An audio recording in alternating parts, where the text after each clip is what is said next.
佳怡，这段时间是我工作压力太大了，希望你多理解一下。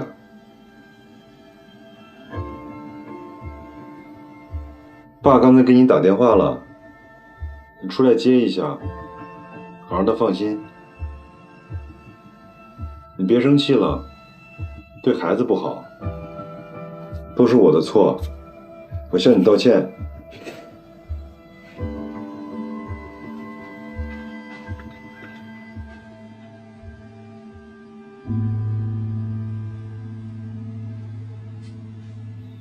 哎，你知道吗？这最近有一个月薪 APP 啊，还挺好用的。我上面我也有，超好用。我跟你说，好多人下。扯眼呢。就这个，你自己手机下就这个月薪 APP， 我跟你说，它搜索引擎超级好用，而且它界面很舒服。我扯一眼，就这个，你赶紧下，手机可好下了。对，我跟你说，扯眼呢。上面买的这个衣服啊，那这个，哎，这个很不错哎，这个我也要买，这个我也要买。我看一眼，点击率。老大，点击率上来了。哎，老大，68万了，比昨天还多10万呢。你今天是不是多少？可以99万。可以，现在这是可以，还在往冲呢。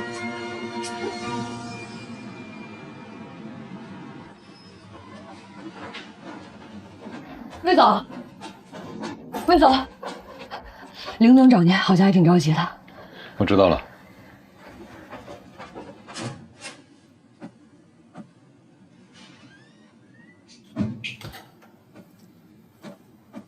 林总，您找我。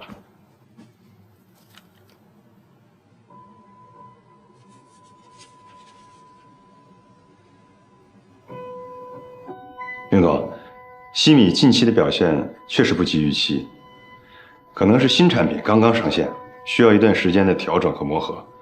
产品部这边我已经让他们把所有的数据综合起来进行分析，尽快给您提供一个方案，我们来解决下载量和日活人数，还有包括众多的数据的分析。我找你来不是说这个的，自己看吧。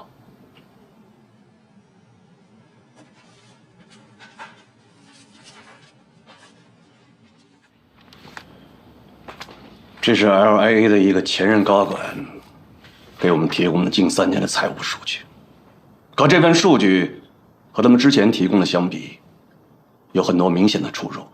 这份财务报告，你先着急给我解释这个。现在所有的信息都在核实中，可是，一旦查明这份数据属实，我们方舟就有理由怀疑 LIA 在这次收购案中涉嫌严重的财务造假行为，并误导了我们的收购估价。而这次收购案，你是直接负责人。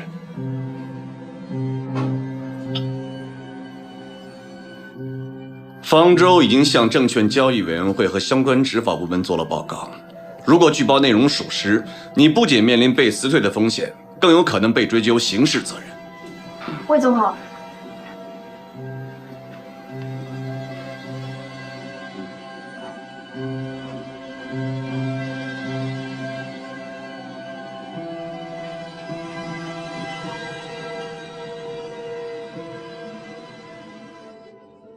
今天我请客啊，开最好的酒。哎呀，新年好！正好，让我们一起祝贺月薪首战告捷！首战告捷！今天月薪的访问量实在太大了，哇，服务器都瘫痪了好几次，我们的工程师一直在抢修，所以我忙到现在。今儿这朋友圈也上班啊，都是月薪占太大。对呀，我也没想到月薪怎么会这么受欢迎。不过啊，主要还是因为你们的 P3 算法支持到位。哦，对了，今天啊，有好多的投资人都来问我的合作公司是哪一家。看到你发朋友圈了，谢谢你帮忙推荐。小莹啊，这次算是一战成名了，到时候啊，风投会慕名而来，有的你啊挑花眼喽。下一步，小莹确实是需要资金支持。那你有什么具体计划吗？下一步，我打算启动量子计算项目。啊？量子？没听你说过啊，老大。哎，老大，这个项目一旦启动，肯定会很烧钱的，而且风险巨大。但是回报也巨大。一旦量子计算项目启动了，所有的算法体系都将被颠覆。这也是我做程序员一直以来的梦想。是你的梦想，那就是我们所有人的梦想。反正啊，我投赞成票，全力以赴支持。哎，加一，加一！那么就让我祝愿你们早日成功，干杯！干杯！干杯！早日成功！早日成功！成功！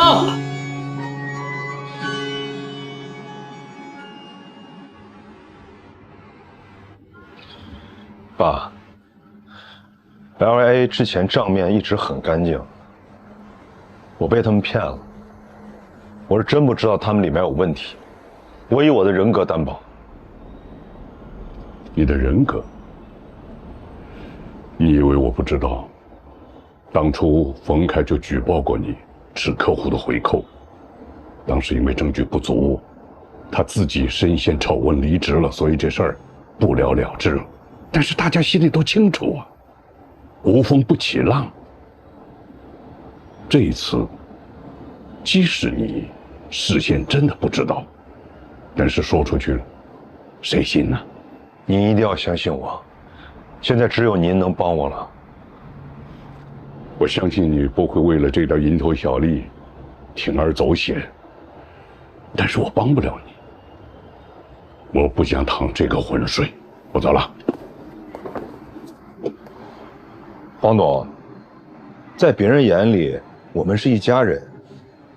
你可以不帮我，但总得帮帮佳怡和她肚子里的孩子吧。我无所谓，如果我的事业出现问题，佳怡和孩子也会跟着我吃苦。说出去了，我是你的女婿。行了，你别拿佳怡和孩子来威胁我。佳怡要是没了你，还有我，还有她母亲。你这次要真是拿了为了爱的好处，我要让佳怡立马跟你撇清关系。你做的丑事，别想连累我和我的家人。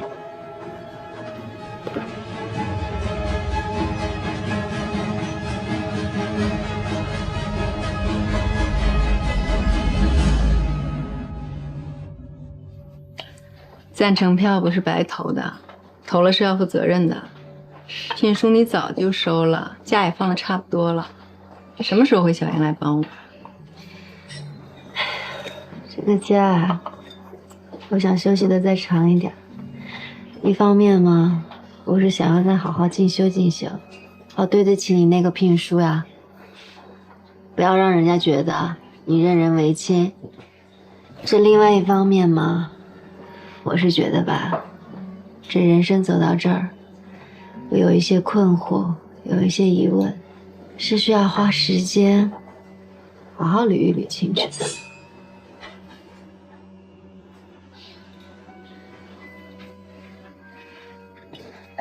有一段时间啊，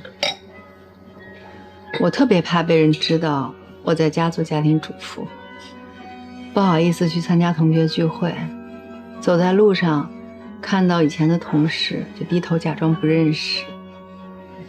这种羞耻感和怯懦感突然有一天就不见了。我后来回想了一下，好像就是我变得足够强大的那一天开始。这个强大不是说我赚了多少钱，我获得了多么成功的事业，而是因为拥有了强大的内心。那个时候你就不再纠结过去的得失了。下我准了，别让我等太久。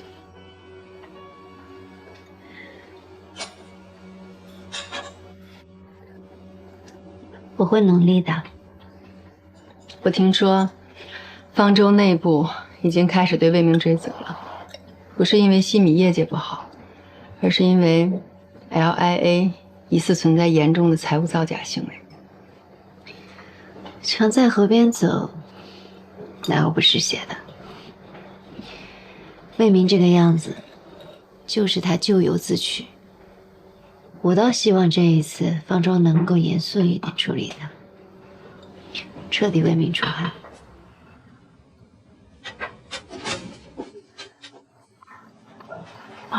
回来了。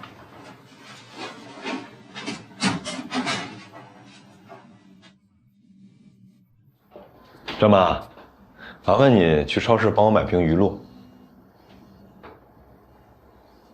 那我快去快回。老婆，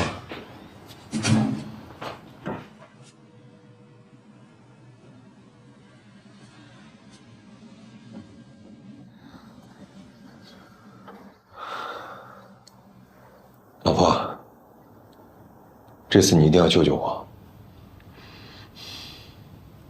怎么了 ？LIA 出事了。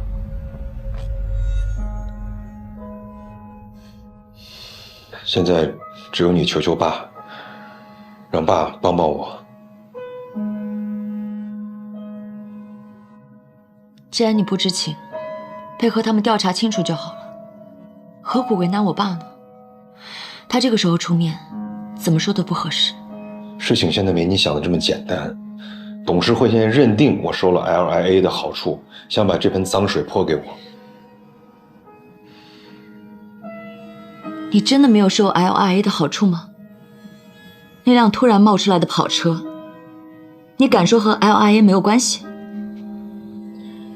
我承认我跟他们吃了几顿饭，是收了他们一些拉拢关系的公关费，可是财务造假这件事情我根本不知道。他们给了你一辆跑车，他们心里没有鬼，为什么要花这么多钱来买你的良心啊？我不说，他们不说，是没有人知道的。我们现在不要在这件事上做争论。现在你不救我，我就要去坐牢。你不希望孩子出生以后就没有爸爸吧？你还知道你马上就要当爸爸了？你春风得意的时候，想过我和孩子吗？所以我现在想尽一切办法，尽力的去补救嘛。晚了。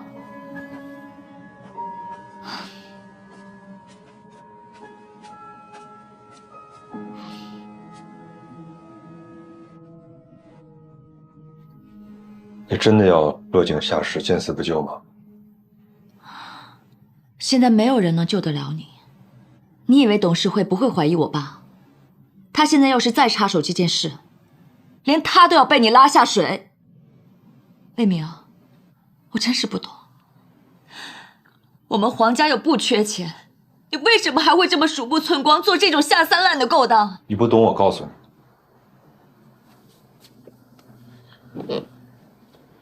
就是因为你们家仗势欺人，你们用那种可笑的优越感鄙视我。你爸妈我不用多说了吧？整天一副高高在上的样子，正眼看过我吗？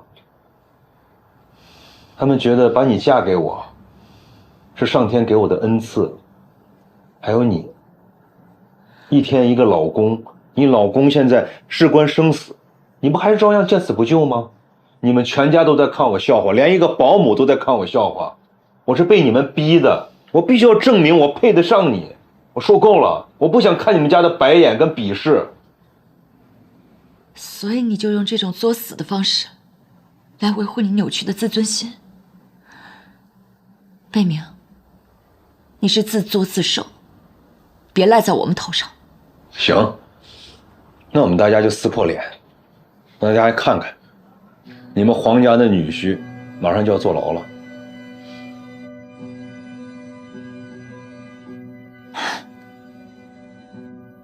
你错了，你要真去坐牢，你跟黄家1毛钱关系都不会有。你什么意思？你把我害成这样，想甩了我？你什么东西啊？你忘了，是你倒贴的我。我的家庭，我的婚姻都是你破坏的，是你逼的婚。没错，我自作自受，瞎了眼睛，娶了你这个小三儿。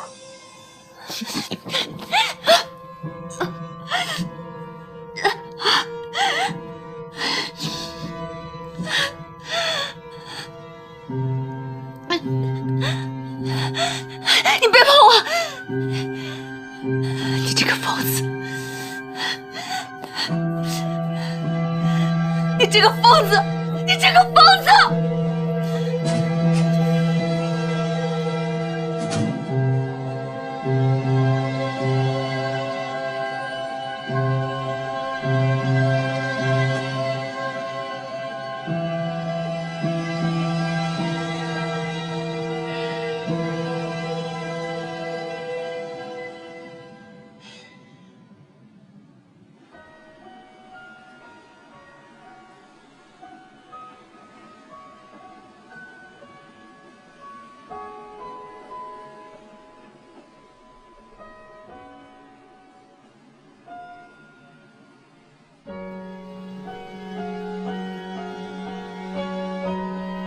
你什么东西啊？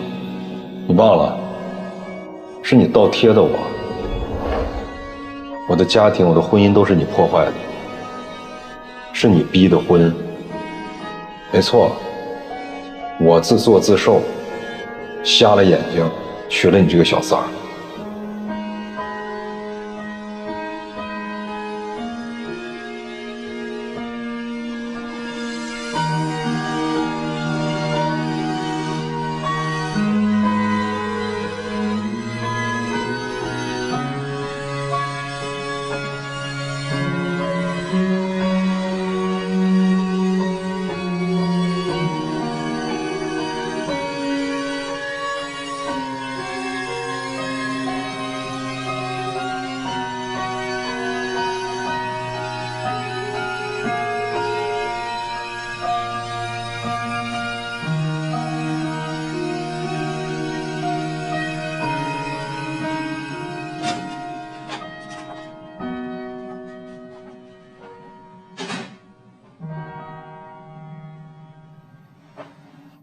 哎，那个佳怡呢？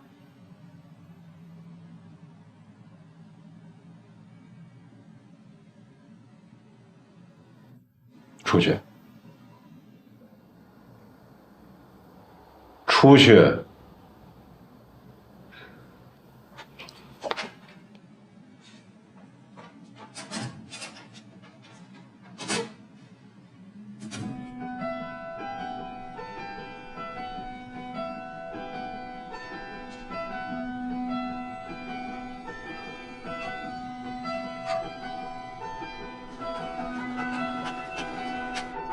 佳怡，佳怡，上哪去了这？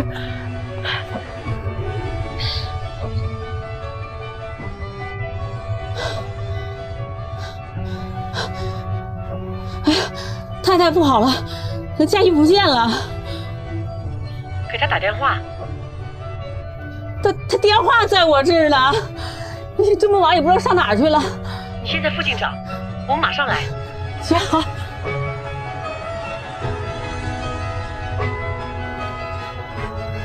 哎，你好，有没有看到一个孕妇？没有。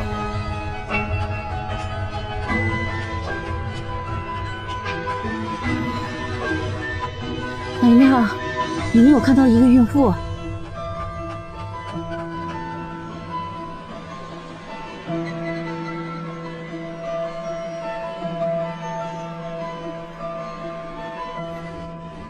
哎，一会儿看到便利店告我一声啊！干嘛？干嘛？我买瓶酒。今天为了给你当司机啊，我喝了一肚子果汁。行，一会儿咱俩好好庆祝一下。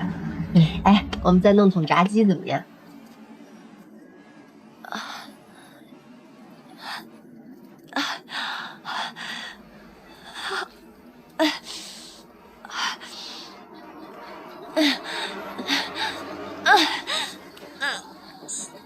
你没事吧？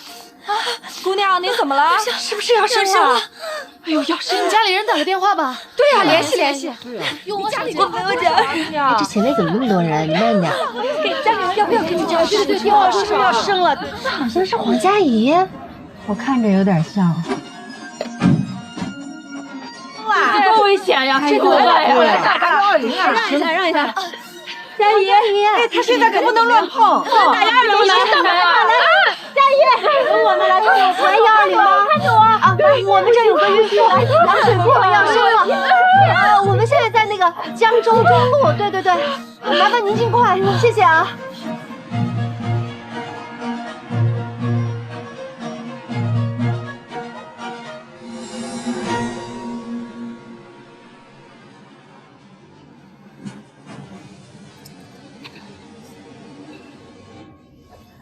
医生，哎，黄佳怡家属是吧？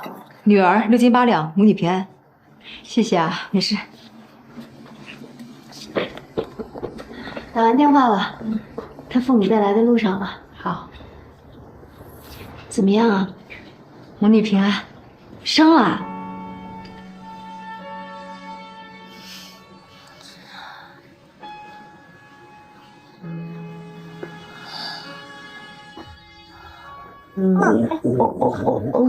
他劲儿真大。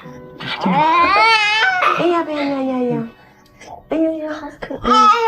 哎呦，哎呀，跟你妈妈小时候长得一模一样哎。佳怡出生的时候就是这个样。是吗？你看两只。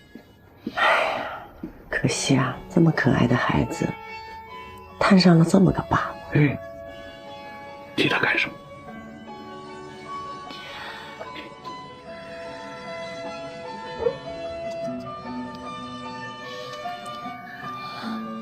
爸妈，有件事情我已经想好了。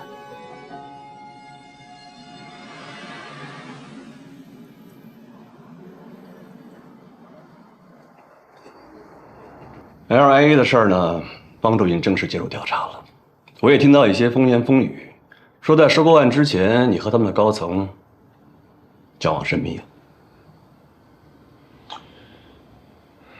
我跟他们是有过接触，但那都是收购案之前的正常交流。你知道的，自从我结婚以后，我跟黄董的关系让很多人心怀不满，他们是借机故意抹黑我的。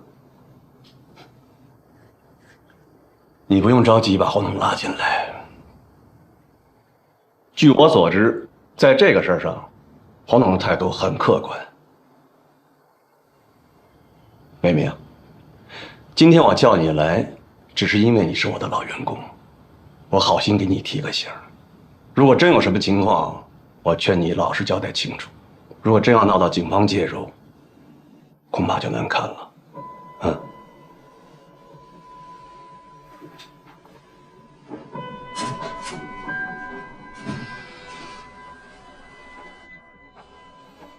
恭喜啊！工作交接和离职手续都办完了，这回算是彻底脱离苦海了。哎，喏，离职礼物。还有离职礼物啊？你不是说想好好学学销售吗？我就特意给你选了2本很权威的书。谢谢。其实你也算命好，走得及时。你看看我们现在让 LIA 弄得一脑门子官司。魏总这个人你也是知道的，要说他跟 LIA 没关系是清白的，那鬼都不信。搞不好我们整个部门都会受到牵连。大家都辛苦了，不说这些了，抱一下，抱一下。你的东西我已经让同事帮你收拾好了，就不麻烦你自己动手了。麻烦你把我离职的合同还给我。我这个人吧，脾气不太好，但我对事不对人，你千万别往心里去啊。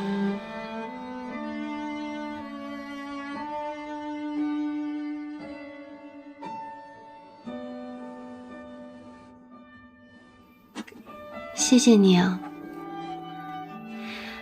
好了，快回去忙吧，常联系。嗯。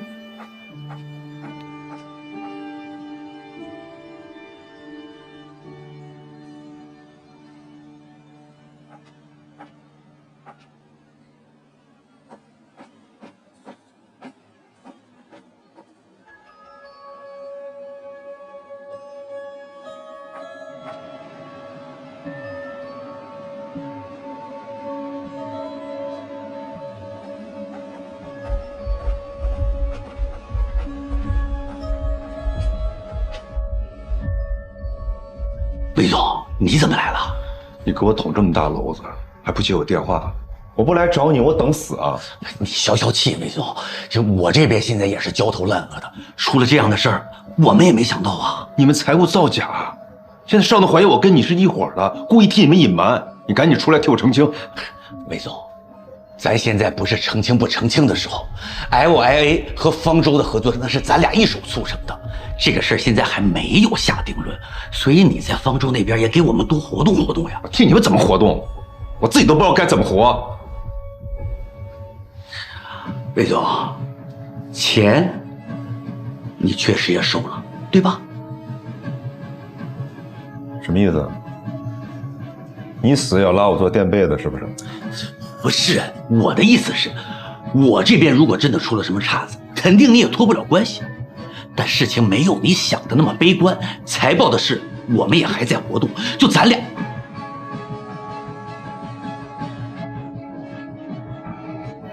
就咱俩过手的那些钱，不是都直接提取的现金给到中间人的吗？所以就算他们真的要查，也查不出什么的，你就放心吧，没事。我告诉你，嘴巴给我紧点。那是。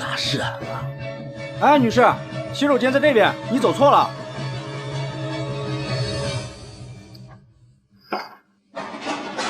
江喜，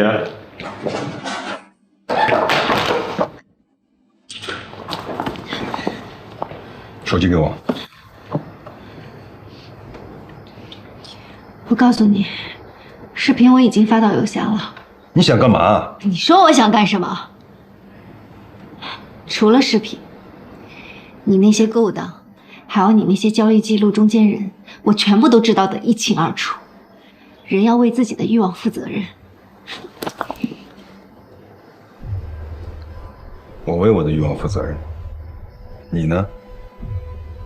我那些事儿你不知道吗？我收那些钱，你没拿吗？我跟客户的时候你没去吗？你这些首饰哪儿来的？啊？江喜，你跟我这装什么装啊？我是最了解你。你表面上强势能干，你骨子里不堪一击。我不管你刚才看见了什么，录什么，你最好当什么事儿都没发生过。视频给我删了。我告诉你，我死了，你也活不了。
看你再回去啊！这放开，别碰我啊！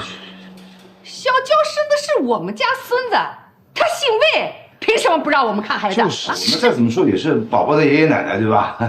你们仗着有钱有势，连孩子都不让我们看，这还有没有王法了啊？我们就去看。佳怡被魏明弄得羊水破裂早产，他和妞妞差点出事，我们没找你们算账，你们倒还有脸来闹啊？啊，好啊，有本事到派出所去啊！我倒要看看到底谁不讲道理。可以，哎，到派出所，那现在让我们看一看。佳怡和宝宝现在怎么样？妈，这次是我一时糊涂，我希望你们再给我一次机会。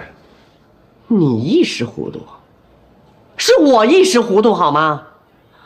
光想着劝和不劝分，我一再心软给你机会，可结果呢？你变本加厉，把佳怡逼成这个样子。我要是再原谅你，那天我女儿就要死在你手里了。妈，我向你保证，以后这样的事情不会再发生了。没有以后了，佳怡已经决定跟你离婚了。离婚？不可能，我不同意。你不同意，我这不是在跟你商量，我是在通知你。我要见佳怡，我是她丈夫，我有权利见到我的老婆和孩子。行了，你赶紧走，赶紧走。以后的事情，律师会找你。你一向很聪明，我希望你在这件事情上同样的聪明。哎，黄总，我们再商量商量吧，是吧？赶紧去看孩子，赶紧看。哎，走，明明，走。明明，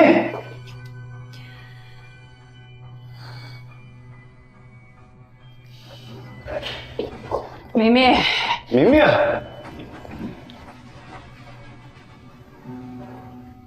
明明，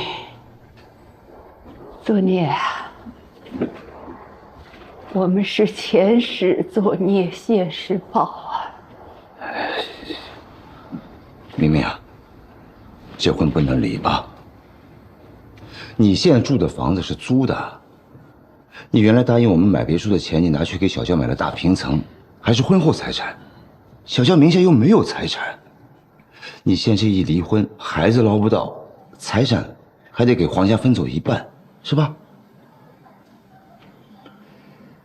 我跟他们签了一份财产协议，约定婚内财产都归佳怡单独所有，一旦离婚，我净身出户。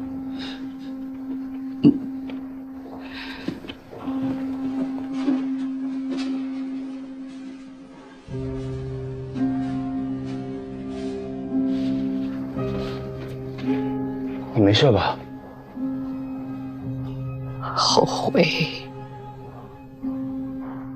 我们同意他和林双离婚。唉，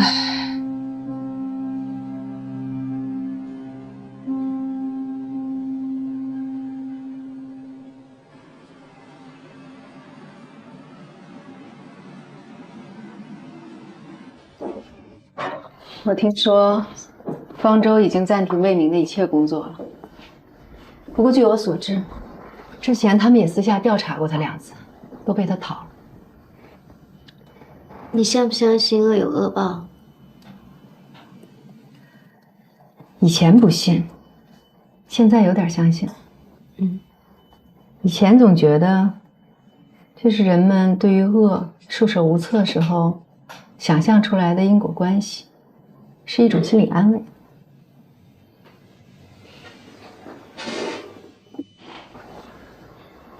恶有恶报，不是什么都不做，等着老天爷来收拾他。相反，这更像是一则社会铁律，督促人们采取行动，让恶人得到恶报。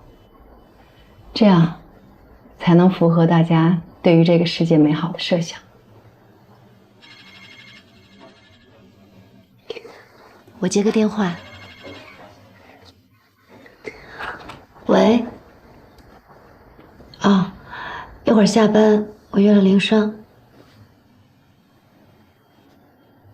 好，先这样。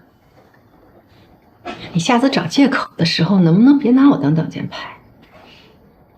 我什么理由都试过了。我感觉马丁不容易，眼看着瘦了一大圈了，他挺认真的。要不然你再考虑考虑。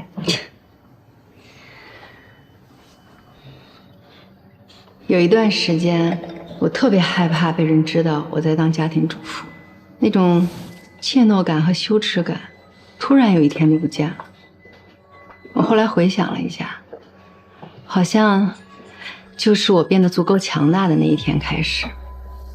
这个强大，不是说我赚了多少钱，我获得了多么成功的事业，而是因为拥有了强大的内心。而且你说这世上什么样的人都有，你怎么可能让每个人都满意呢？你只需要做你认为对的事情就够了。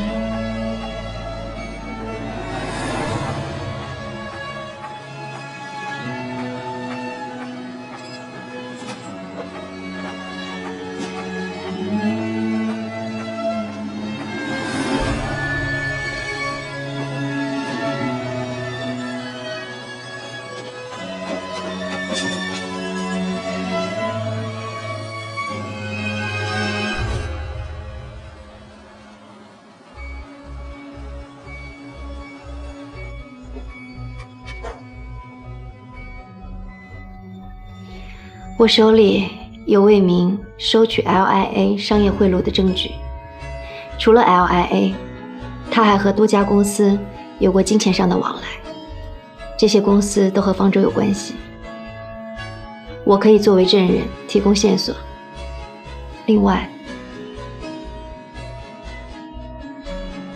我和魏明还有过一段不为人知的关系。张喜，鉴于你违规将数据信息提供给小莹，经调查属实，公司将对该情况进行公示，并依法向你追索经济赔偿。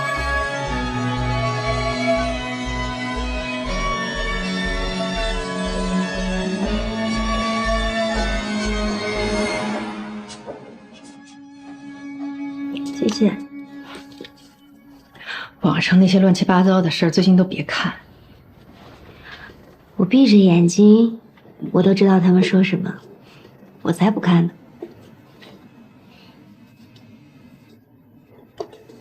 做出这样的决定，很难吧？是很难。但是做完这个决定，我觉得无比的轻松，无比的自在。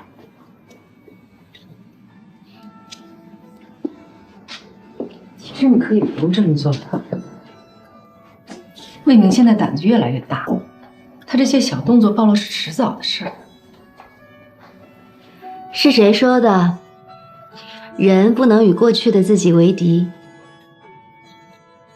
我想正视过去的自己，和过去的自己握手言和。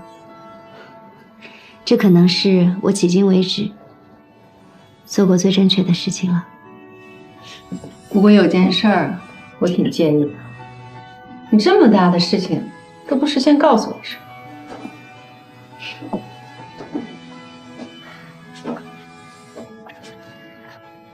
我要是提前告诉你了，你会说什么？我啊，支持你。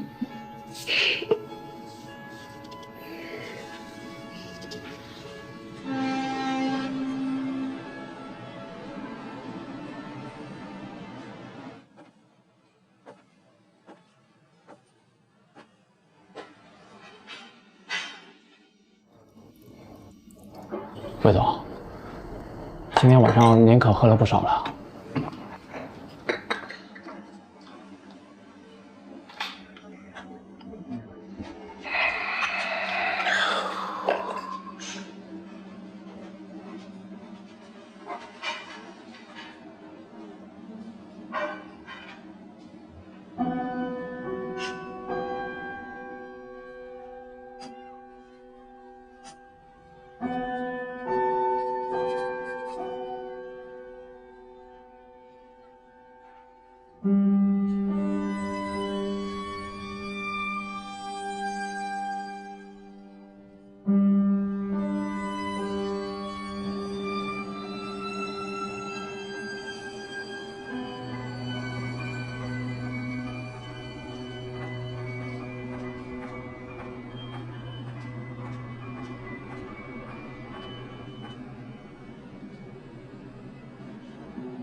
毁了我，是不是觉得特别爽？你想干嘛？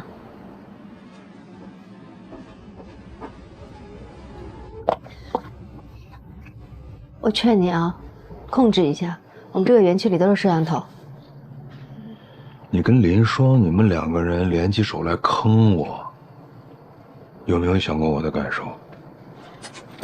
魏敏，我劝你冷静一点，放手。我很冷静。我亏待过你吗？大家各取所需，公平交易。你用你那点风骚换了多少好处，你心里清楚。有些东西不是你的，我只是不如你的愿，及时止损。我根本就不想听你胡说八道。放手，放手！跟林双为什么要联起手来坑我？魏敏，你是不太清楚是吧？这么多年，你在用你的权力控制我、压榨我。多年来，林双用他的牺牲和隐忍，换来的是什么？是你事业上的平步青云，还有你口中的 Joyce， 你捧在手心里面的，也是你的垫脚石。这些所有的事情，在你的错误逻辑里面都是理所应当。你还觉得自己是正直的无辜者吗？你懂什么呀你？我是不懂。你自己觉得你很聪明，机关算尽，捞尽了各种资源，结果呢，还是逃脱不了报应。我只能说，现在做的一切，就是你自己活该。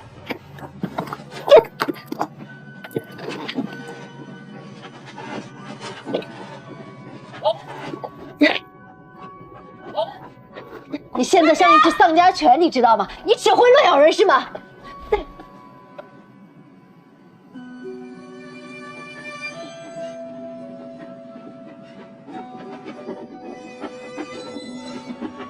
干嘛呢？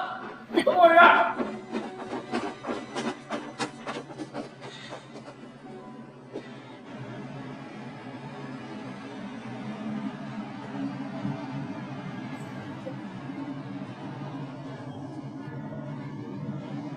爸爸，那边那个游乐场的玩玩真好玩。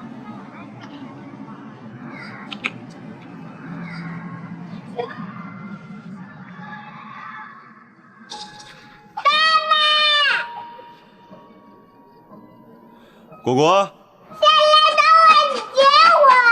你滑吧，来吧，我接着你。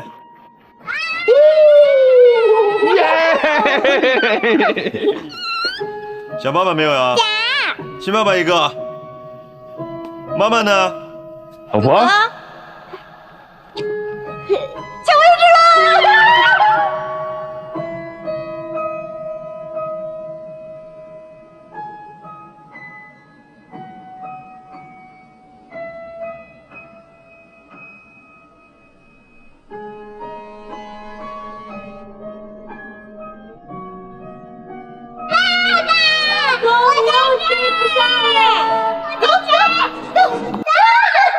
慢点，你们小心！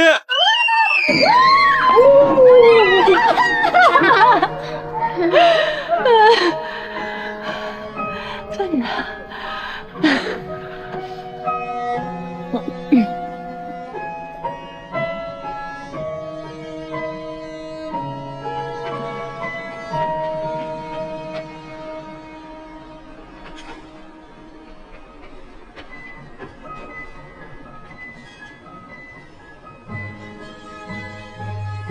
果果，果果，果果，老婆。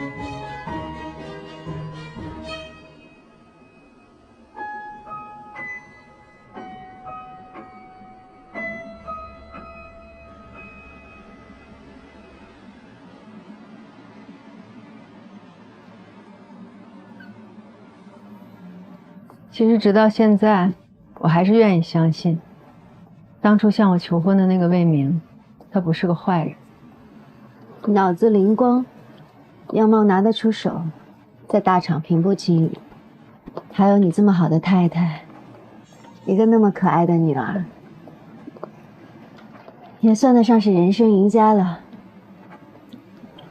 不知道从什么时候开始，他就越走越偏，走到了今天这个地步。贪心不足蛇吞象，他尝到过压榨别人的甜头，便处处的想要把优势最大化，让自己成为食物链顶端的人。仗着他自己有那么一点男性优势，就处处想要让女的吃亏。其实身为男性，在当今的社会，是会获得一定程度的额外优势。男人身上有吸引力，那叫做有魅力；女人有吸引力，就叫不检点。这种习以为常、厚此薄彼的事情，处处可见。不过像魏明这样的男的，毕竟是少数。男人知道，在这个社会上享有一定的优势，而随着这份优势赋予他的，还有一份责任和担当，会自觉的去平衡。但是魏明呢，却把这份优势变成了自己为所欲为的筹码，轻视本该去珍惜的，将婚姻、合作、与利交换画上等号，把爱情降格成性命。一手好牌打得稀烂，这就是他对自己最大的诅咒。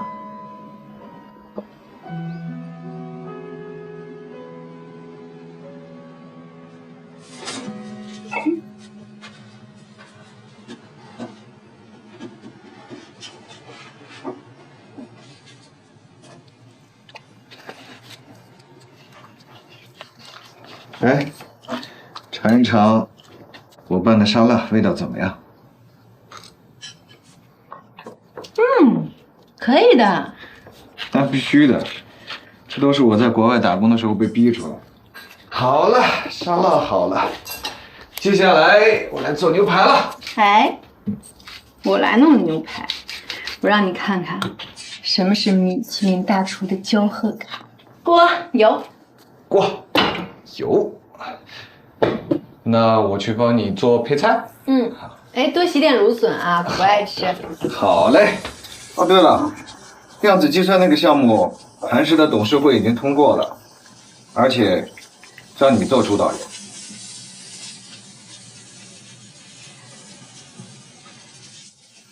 真的。哎呦呦呦！哎，恭喜恭喜！唉，那怎么办呢？那这个项目一上马，短期内你想在专业上超过我的可能性几乎为零了。我们这个千年老二的帽子什么时候才能摘掉啊？那个什么，我其实计算了一下啊，就是你看吧啊，论功我是你老板，论私我是你男朋友，这波投资它怎么着也很不亏啊，对吧？啊对，这么快就认了，这不符合你永争第一的个性啊。如果2选1的话，那我肯定先打好爱情保卫战，你说呢？有觉悟。那不然奖励一下？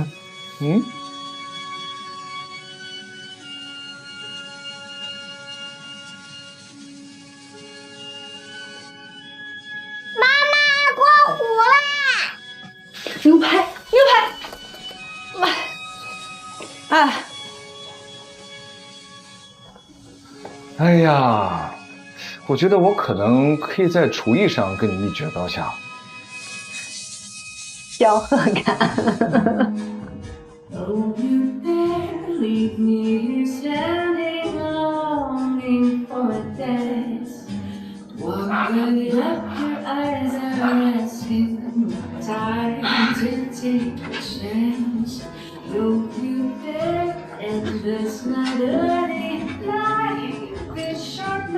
晚安。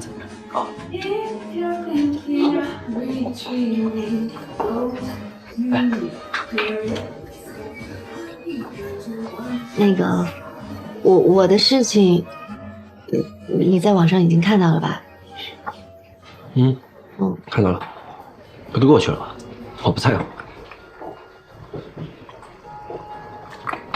可是我在乎，马丁，你对我是很好，我其实完全可以心安理得的接受你对我的好。但是然后呢？我确实渴望，但我又恐惧一段亲密关系。以后我们只会在感情当中撕扯、焦虑、怀疑。我越觉得我们两个的结局不应该是这样的。你应该找一个更好的姑娘。你这是跟我发好人卡的节奏吧？是我的问题，我确实还没有做好准备迎接一段新的感情。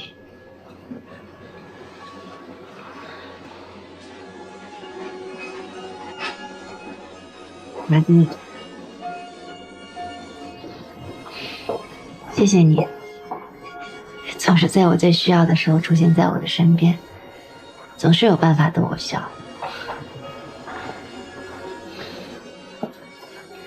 如果你不介意的话，我们两个可不可以成为一辈子的好朋友？你的位置仅次于林霜。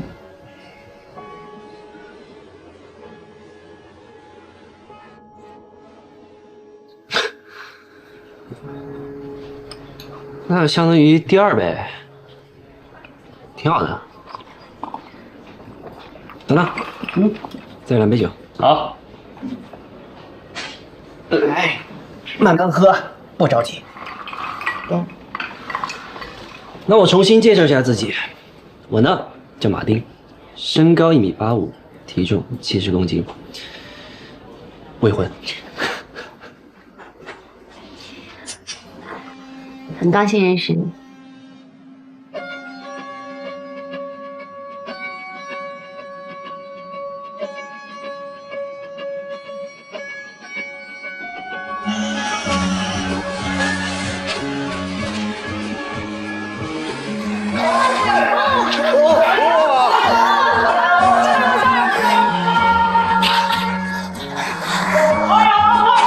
快，单走！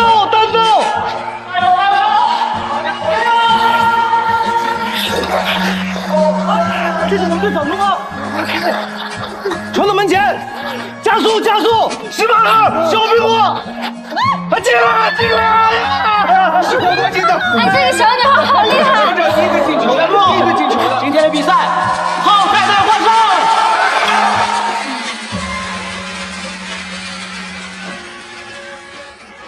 哎呀，狗狗你太厉害了，你怎么这么棒啊？你怎么做到的呀？啊，男孩子都被你给打趴下了。张舒阳还把这个事情当成个笑话讲给我听，说是冰球队来了个小姑娘。我们国家也有女子冰球队的，我以后要去参加奥运会。哎呦，了不得呀！这是要为国争光的节奏啊你！对呀，果果，你要去参加奥运会，妈妈做你的第一个粉丝，好不好？好，妈妈，我饿了。那我们去外婆家吃饭，外婆给你做了你最爱吃的大螃蟹，还有螃蟹。故事叔叔，下周末我们一起去游乐园玩，好不好呀？必须没问题啊！说定了。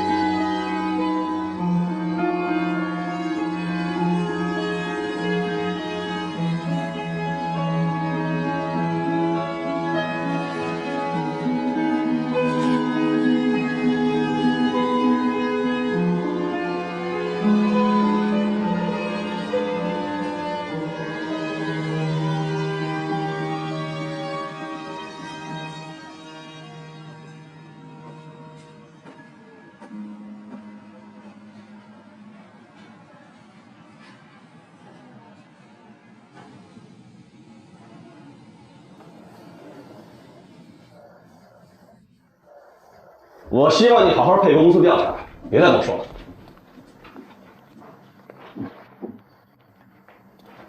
收购案是黄总拍的吧？我不过就是个干活的。黄董是你岳父，他当初帮你说话也仅仅因为这层关系。这个收案名义上看着是黄总的旗号，可实际全权负责人是你。是我有什么用啊？这是你们高层开会决定的，你们不能有功劳大家一起分，出了事儿了就把我一个人扔出去吧，这不合适。你还在狡辩？因为商业欺诈呀，我们已经起诉了 LA。前员工江喜提供视频证据 ，LA 董事长王洛达亲口承认对你进行了商业贿赂，证据确凿。另外，江喜还说你涉嫌多起商业合作的收取回扣，你还潜规则女下属，你还说什么？你还有什么可说的？伟明，你做事儿聪明利落，我本来是很看好你的，只可惜你太爱斗机灵了。当你要做出选择的时候，你觉得自己是最聪明的，你就忽略了显而易见的危险，而做出最愚蠢的选择。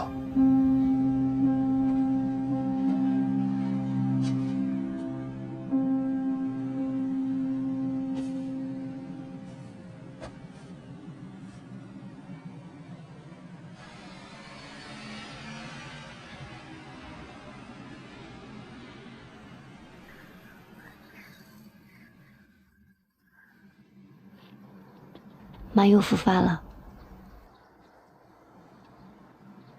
医生说是就这2-3个月吧，他已经回老家了，已经。他说他死也得死在自己家里。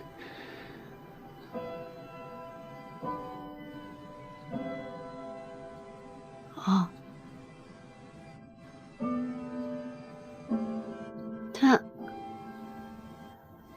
他让你跟我说的？不是，是我觉得你应该知道。他之前对你，确实我也觉得太过分了。那有什么办法呢？那不管他怎么样，他也是我们妈妈呀，这点改变不了嘛。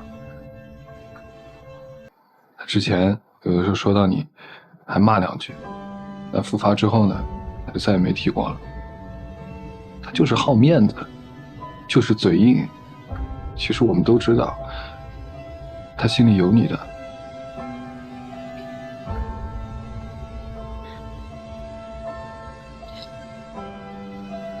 姐，妈是真的没多长时间了。姐，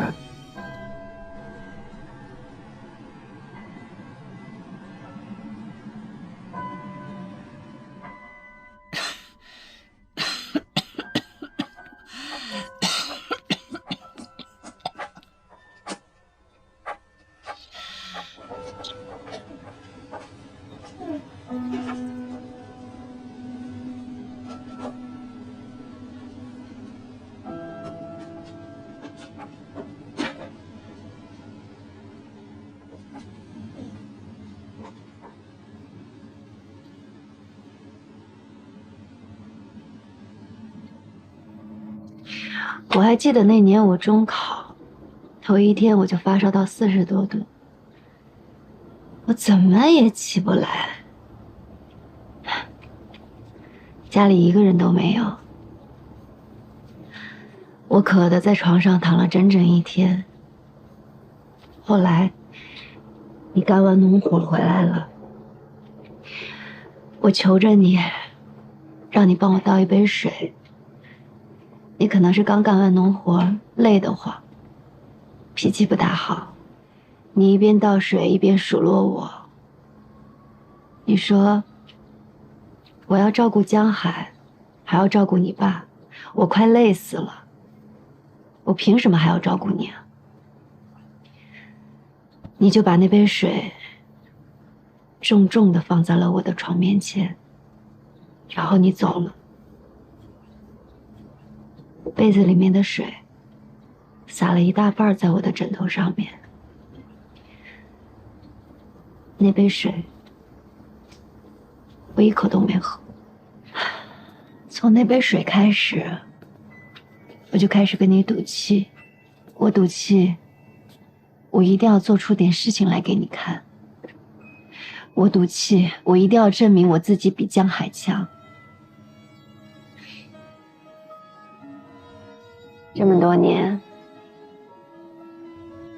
我拼尽全力离开家，去大城市，想要证明自己。我是曾暗暗自喜过，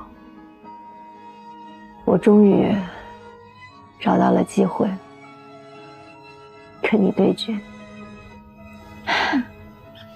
我不会认输的，我还年轻，我才30岁，我总有一天会成为你承认、你认可、你认为骄傲的那个江西。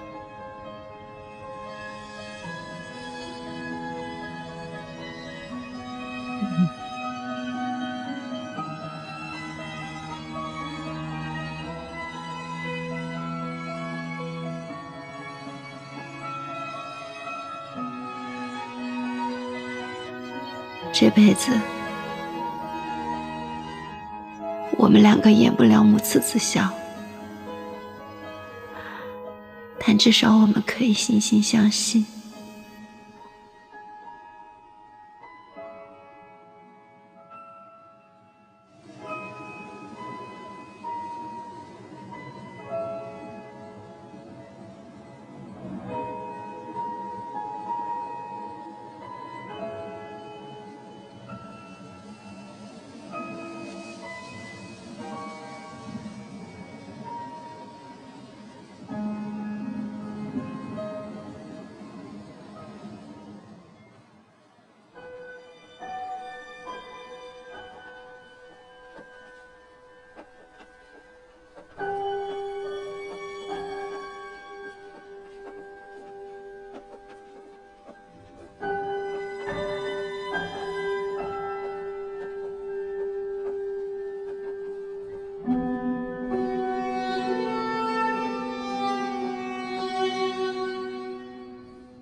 咖啡，热的。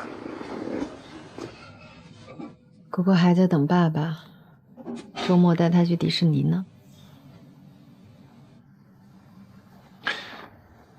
要不然，我们就跟果果说，魏明出国外派去了，然后咱们慢慢再想办法跟他解释。我不想骗他。我怕他一下解释不了。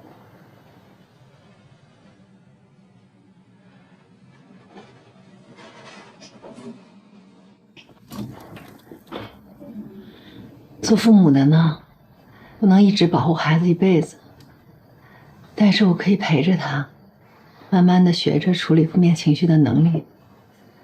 也许反而能帮着他成长呢。好啊，那我们就有时间多陪陪果果，分散一下他的注意力，好不好？当然了，做爸爸呢，我确实是个新手，所以呢，你就得教教我，没事就得给我开个小灶什么的，行吗？可以。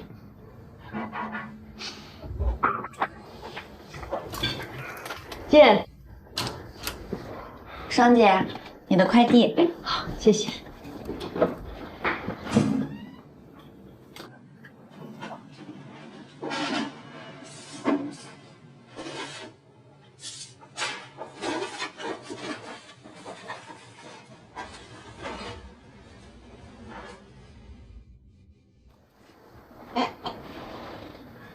谁寄来的呀？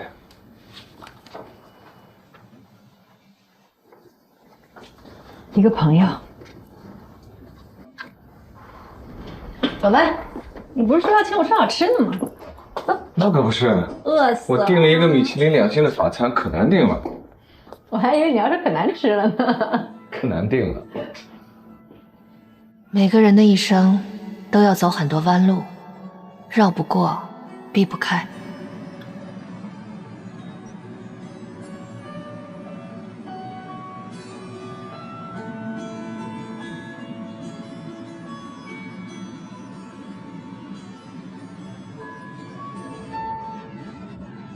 同学们，我们来看一下我们的中国的河流。这上面这一条呢是黄河，那下面这一条最长的叫什么名字呢？正是这些曲曲折折，让我完成了自己的成人礼，也最终收获了一件最珍贵的礼物。未来，我会和孩子一起去那些不曾到访过的港湾，去探索更大的世界。未来也许充满未知，但可以肯定的一点是，我已经不再渴望靠岸。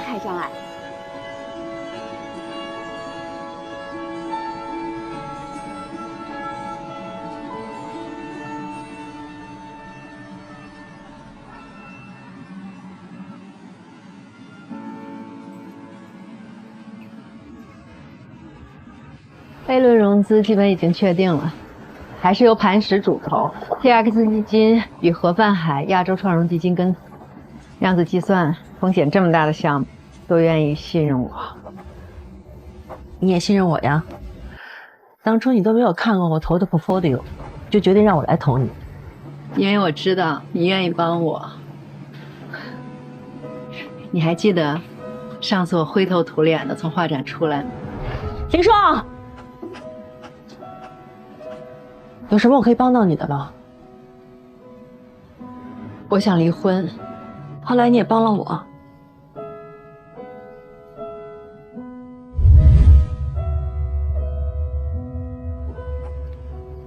我看过一篇神经学研究报告，那上面说，信任的产生源于催产素的分泌，而催产素的分泌又与共情能力还有亲密关系息息相关。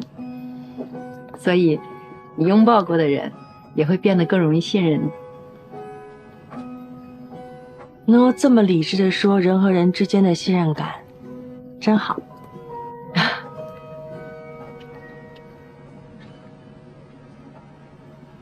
我老公来接我了，他被派到法国去，我打算跟他一起去。没想到吧？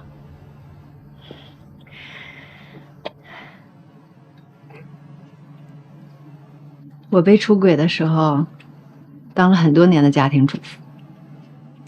那个时候，因为缺乏重返社会的勇气，我记得我当时纠结犹豫了很久。但是你不一样，你足够强大，想要放弃的话会比我容易得多。相比之下，挽回才是最难的选择。你选了一条最难的路，一定有你的道理。其实，婚姻的本质是一种社会关系。就算遭遇背叛，如果社会关系依旧非常稳固的话，那这段婚姻就有还持续下去的理由。我结婚20多年了，我了解他，孝顺老人，对人和善，对我更是百依百顺。他的出轨，我应该也负一定的责任吧？我太过于自我了，又强势。你看，我不是在给他的出轨找理由，其实我是在给我自己一个能够继续我这段婚姻的心理依据。我们聊了很长时间，决定再给彼此一次机会。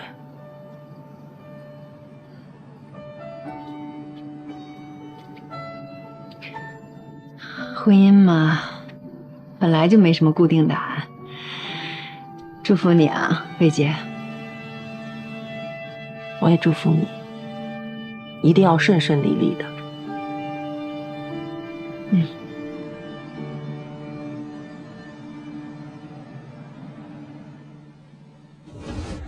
媒体采访提纲就拿到了吧？对。啊，一会儿你跟嘉宾 brief 的时候，你稍微精简一点啊，多让他们自己发。好，没问题。哦，对了，签到墙那儿再多安排2个礼仪，那个引导一下嘉宾。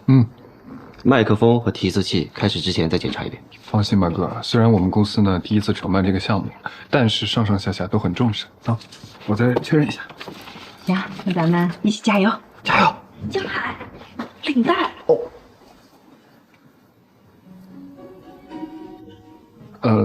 我忘了介绍，这是我女朋友，也是我们公司的，刚在一起。林总，马丁总，叫姐就行了。那行，先忙，回头请你俩吃饭啊。不错。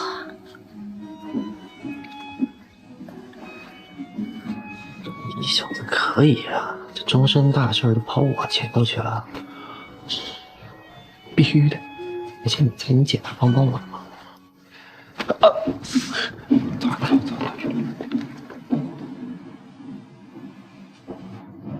黎双姐的前夫，就那个魏明，上周判了。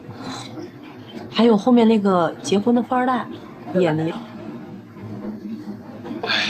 天道好轮回啊！这个渣男总算是得到报应了。林双，你先忙。中国有个古老的寓言，叫“杨子见其鹿而哭之”。杨朱看到一只羊走失了，他在路尽头分叉的地方哭了，因为他不知道羊走到了哪条路上。这个时候，他就不能决定自己往哪一条路走，于是很悲伤。当我们走到分岔路口的时候，看上去唯一能做的事情就是先掷个骰子，选择一条路走，无论对错，再去试另外一条路。这个方法看上去是有效的，但也是愚蠢的，因为上帝从不掷骰子。这就代表，当计算机要计算一个问题的时候，我们想要寻找一个答案，常常要搜索好几个方向。但是这个问题，在量子的世界里，就可以迅速地得到解决。不好意思，顾总，您能否说的通俗一点，或者说有没有什么模板可以让我们参考一下量子计算的强大威力呢？来，大家来看一下大屏幕。量子纠缠的2个粒子，就像是一对深深相爱的恋人，彼此心灵相通，尽管远在天边，却时时思念，并无形地连接着彼此。这种神秘的关联，使得量子纠缠成为了宝贵的资源，而量子计算正是基于量子纠缠，获得了快速运算的优势。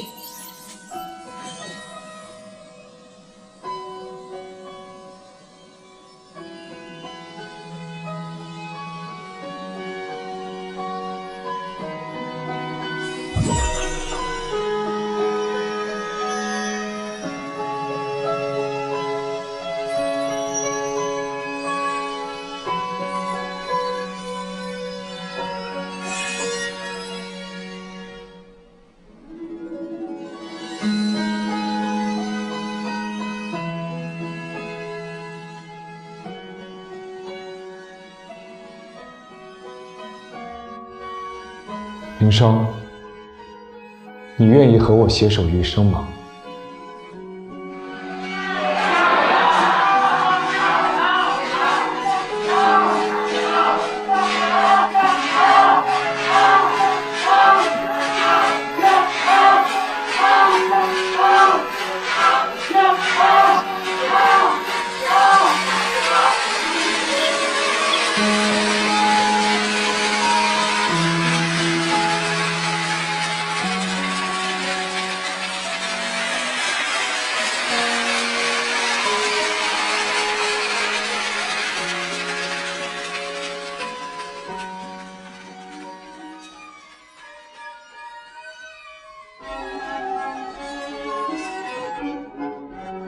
那接下来就让我们把目光随着新郎一起投向了幸福开始的地方，有请最美丽的新娘幸福登场。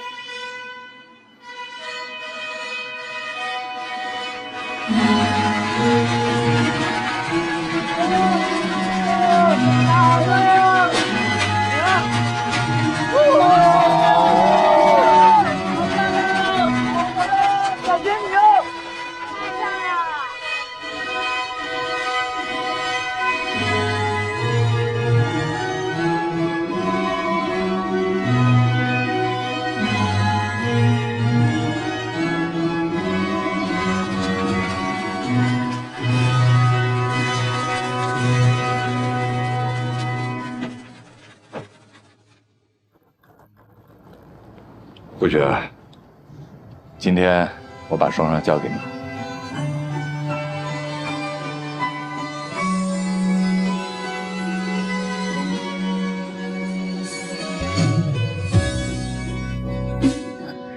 脑海中的情谊，闭上眼才能靠近。我仍记得你的温度，却无奈装洒脱逃离。心底玫瑰只有一朵，爱的人再看一眼就错过。你为我下雨，我为你撑伞吧。不要相遇某个时间窗，陪你在心暗处停泊，掌心的温度刻下了执着。那闪闪发光的你拥抱了我，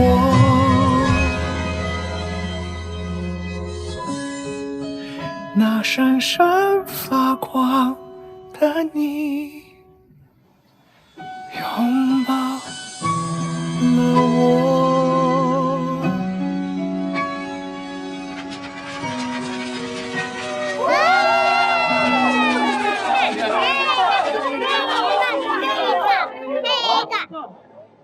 谢谢你，林双，对不起啊，让你等了我这么久。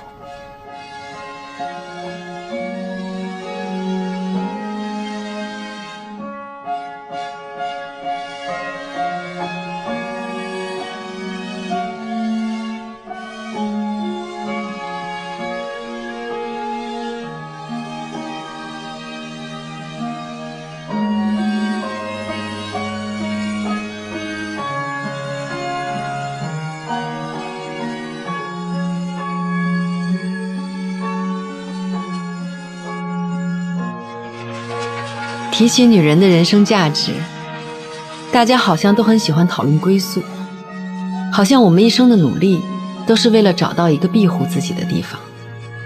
但或许我们也可以享受路上的风景呢。